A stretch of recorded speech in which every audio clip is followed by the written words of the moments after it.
ETF index mutual funds నేర్చుకుని stock మార్కెట్లో రాణించాలనుకుంటున్నారా? వెంటనే ఈ నెంబర్కి కాల్ చేయండి.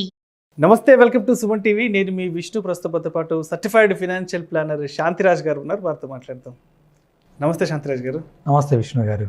శాంతిరాజ్ గారు, అదేవిధంగా చాలామంది ప్రేక్షకులు వీడియోస్లో కింద కామెంట్ రూపంలో చాలామంది అడుగుతున్నారు, ఈ టాప్ మ్యూచువల్ ఫండ్ స్కీమ్స్ ఏమున్నాయంటూ చాలామంది అడుగుతున్నారు. సో ప్రేక్షకుల కోసం కేవలం అవగాహన కొరకు మాత్రమే కొన్ని స్కీమ్స్ పేర్లు చెప్పగలరు? విష్ణు గారు, మెయిన్గా మేము స్కీమ్స్ గురించి చెప్పకపోవడానికి కారణం అంటే జనరల్గా స్పెసిఫిక్గా రికమెండ్ ఎందుకు చేయమంటే, ఇప్పుడు ఇక్కడ ఏదో చెప్తాము, ఆ ఫండ్స్ని మీరు ప్రాపర్ అవగాహన లేకుండా ఇన్వెస్ట్ చేశారనుకోండి, అది చాలా రిస్క్ అండి. అందు గురించే ఎవరమైనా కూడా స్పెసిఫిక్ స్కీమ్స్ గురించి ఎక్కువ మాట్లాడమన్నమాట. ఎందుకంటే స్పెసిఫిక్ స్కీమ్ అంటే ఇన్వెస్ట్ స్కీమ్స్ గురించి తెలుసుకోవాలంటే, ఎందుకంటే ప్రతి ఒక్కరికి డిఫరెంట్గా ఉంటుందండి. మీకు ఇచ్చే స్కీమ్స్, మీరు పెట్టే స్కీమ్స్, లేకపోతే నేను పెట్టే స్కీమ్స్కి డిఫరెన్స్ ఉంటుంది. ఎందుకంటే మీ రిస్క్ బట్టి రికమెండేషన్ వేరే ఉంటుంది, నా రిస్క్ బట్టి నాకు వేరే ఫండ్స్ సూటబుల్ ఉంటాయి. సో జనరల్గా కామన్ ఫండ్స్ అనేది ఏదో చెప్పేసి మీరు దాంట్లో ఇన్వెస్ట్ చేయడం అనేది చాలా రిస్క్ తోటి కూడిన పని అండి. అండ్ మెయిన్గా నేను డిస్క్లైమర్ చెప్పాల్సింది ఏంటంటే, ఇప్పుడు నేను చెప్తాను మీకు just for educational purpose, but ఏది కూడా నా రికమెండేషన్ కింద తీసుకోవద్దండి. ఇక్కడ జస్ట్ ఫర్ ఇన్ఫర్మేషన్ సేకే ఏ ఇన్వెస్ట్మెంట్ స్కీమ్లో పెట్టాలన్నా కూడా మీ అడ్వైజర్ని కానివ్వండి, మ్యూచువల్ ఫండ్ డిస్ట్రిబ్యూటర్ని కానివ్వండి సంప్రదించి అప్పుడు మీకు ఏది సూటబుల్లో అది తీసుకోవడం అనేది బెటర్. ఇంకొకటి ఏంటంటే, స్కీమ్స్ చెప్పకముందు ఏ ఫండ్ కూడా కన్సిస్టెంట్గా టాప్లో ఉండదు.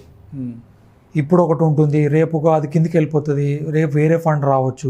సో చాలా డైనమిక్గా ఉంటుందండి. థౌజండ్స్ ఆఫ్ స్కీమ్స్ ఉన్నాయి కాబట్టి జనరల్గా నేను కొన్ని కేటగిరీ ఆఫ్ ఫండ్స్లో నేను మీకు జస్ట్ మీ వ్యూవర్స్ ఇన్ఫర్మేషన్ గురించి నేను కొన్ని షేర్ చేస్తానండి.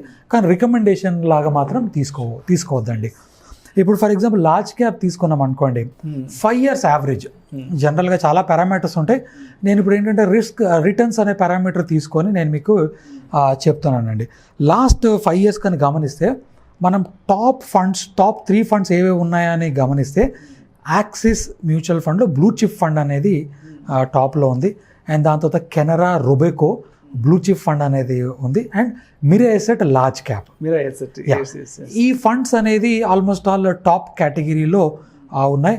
అరౌండ్ మీకు సుమారుగా 16 to 17% రిటర్న్స్ అనేది 16 to 17% CAGR compounded annualised growth rate అనేది ఈ ఫండ్స్ జనరేట్ చేశాయండి లాస్ట్ 5 years నుంచి కన్సిస్టెంట్గా. చాలా ఫండ్స్ ఉన్నాయి 15-16%లో, బట్ నేను టాప్ 3 ప్రస్తుతానికి చెప్తున్నాను. బట్ మీరు లాస్ట్ 1 year చూసారనుకోండి, ఈ 3 ఫండ్స్ లేవు 1 year. దాంట్లో ఏమున్నాయి మీకు? యూటీఐ మాస్టర్ షేర్ ఉంది, కొటెక్ బ్లూ చిప్ ఉంది, SBI బ్లూ చిప్ ఉందన్నమాట. సో అందుకే చెప్తున్నాను, ప్రతి సంవత్సరము ప్రతిసారి ఈ ఫండ్స్ మారుతూ ఉంటాయి, కిందికి పైనకి వెళ్తూ ఉంటాయి. సో అందుకే మేము చెప్పింది ఏంటి, ముందు మీరు ఇది రికమెండేషన్ లాగా కాకుండా మీరు ప్రాపర్గా అడ్వైస్ తీసుకొని మీకు ఏది సూటబుల్. ఎందుకంటే చాలా ఉంటాయి దీంట్లో. మెయిన్గా స్టాండర్డ్ డివియేషన్ ఉంటుంది తెలుసుకోవాలి, దాని యొక్క ఆల్ఫా జనరేషన్ చూడాలి, అండ్ దెన్ షార్ప్ రేషియో, ఇలాంటివన్నీ ఫ్యాక్టర్స్ తీసుకొని అప్పుడు ఫండ్ సెలెక్ట్ చేసుకోవడం అనేది కరెక్ట్. ప్రస్తుతానికైతే నేను ఓన్లీ రిటర్న్స్ పారామీటర్ తీసుకొని చెప్తున్నాను.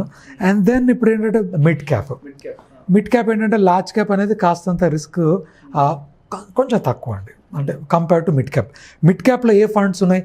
మళ్ళీ Axis mid cap, PG mid cap, Edelweiss mid cap fund, Edelweiss mid cap. ఈ 3 ఫండ్లు సుమారుగా 17 to 19% రిటర్న్స్ అనేది జనరేట్ 19% రిటర్న్స్ జనరేట్ చేశాయి యావరేజ్గా 5 years టైం ఫ్రేమ్ తీసుకుంటే. మళ్ళీ 1 year తీసుకుంటే డిఫరెంట్ ఉంటాయి. సో ఇది 3 years యావరేజ్ రిటర్న్స్ ఇలా ఉన్నాయన్నమాట మిడ్ క్యాప్లో. దెన్ వచ్చేసి స్మాల్ క్యాప్లో ఏ ఫండ్స్ ఉన్నాయి మీరు చూసుకుంటే, ఇది కొంత రిస్క్ ఎక్కువ అండి. 15 years 20 years టైం ఫ్రేమ్ ఉన్న వాళ్ళు మాత్రమే ఈ స్మాల్ క్యాప్ ఫండ్స్లో పెట్టుకోవచ్చు. సో ఈ స్మాల్ క్యాప్స్లో టాప్ పర్ఫార్మింగ్ ఫండ్స్లో ఏమున్నాయి ఇప్పుడు అని చూస్తే, మనకి నిపాన్ స్మాల్ క్యాప్ ఒకటి, SBI స్మాల్ క్యాప్ ఒకటి, and axis small cap.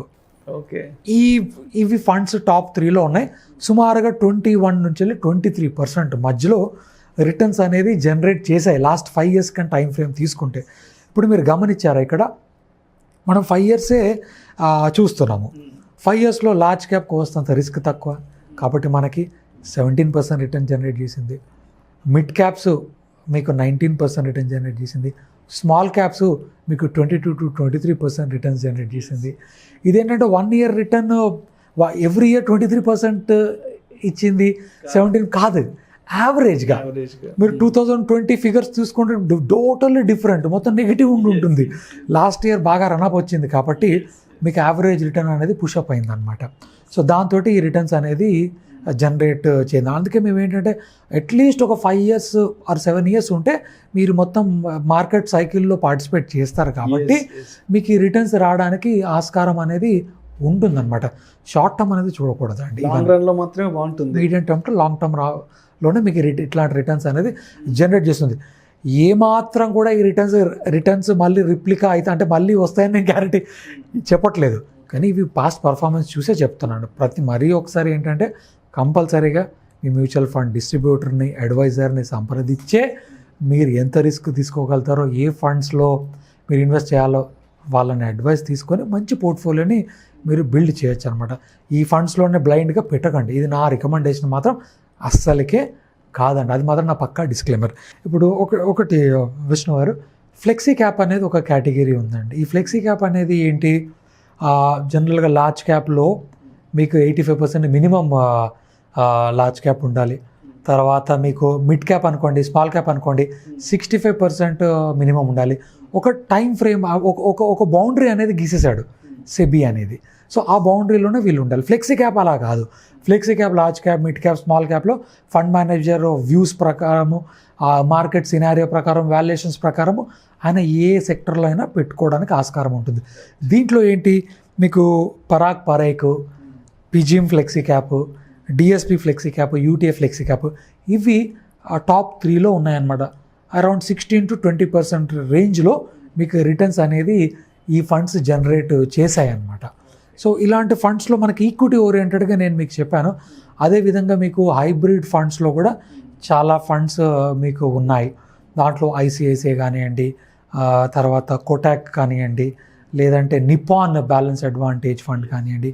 So ఇలాంటి ఫండ్స్ అనేది మీకు ఉన్నాయన్నమాట పర్ఫార్మెన్స్ పరంగా చూసుకుంటే. సో ఏ ఫండ్ నేను ఇక్కడ చెప్పింది కూడా రికమెండేషన్ పరంగా కాదు, కంపల్సరీగా ఒక అవగాహన గురించి నేను ఇవన్నీ చెప్పడము జరిగింది విష్ణు గారు. సో ఏ ఈక్విటీ ఫండ్లో పెట్టాలన్నా కూడా మీరు ఒక 5 years time frame are 7 years time frame పెట్టుకొని మీరు ఇలాంటి ఫండ్స్ని, సరైన ఫండ్స్ని మీ రిస్క్ ఎంత తీసుకోగలుగుతారు, ఫండ్ ఏ విధంగా పొజిషన్ ఉంది, అప్పుడు మీరు ఇన్వెస్ట్ చేయండి. అంటే ఫండ్ మేనేజర్ని తెలుసుకోండి, దాంట్లో ఉన్న రిస్క్ తెలుసుకోండి, ఆల్ఫా ఎంత జనరేట్ చేసిందో తెలుసుకోండి. ఇవన్నీ తెలుసుకొని ఈ ఫండ్స్లో ఇన్వెస్ట్ చేసుకుంటే బాగుంటుందని నా పర్సనల్ వ్యూ విష్ణు గారు. రైట్. థ్యాంక్ యూ విష్ణు గారు. ప్రేక్షకులకి మరొకసారి మనవి, అంటే ఇప్పటి వరకు చెప్పుకున్న పేర్లు ఏవైతే ఉన్నాయో అవి కేవలం ప్రేక్షకులకు అవగాహన ఇవ్వడం కొరకు మాత్రమే, మా వైపు నుంచి ఎటువంటి రికమెండేషన్ కాదు. మీరు ఇన్వెస్ట్ చేసే ముందు మీ ఫైనాన్షియల్ అడ్వైజర్తో కన్సల్ట్ అయ్యి ప్రాపర్గా వారి నుంచి అడ్వైస్ తీసుకొని ప్రాపర్గా ప్లాన్ చేసుకొని మాత్రం ఇన్వెస్ట్ చేయండి. మా వైపు నుంచి అయితే మాత్రం ఎటువంటి రికమెండేషన్స్ కావు.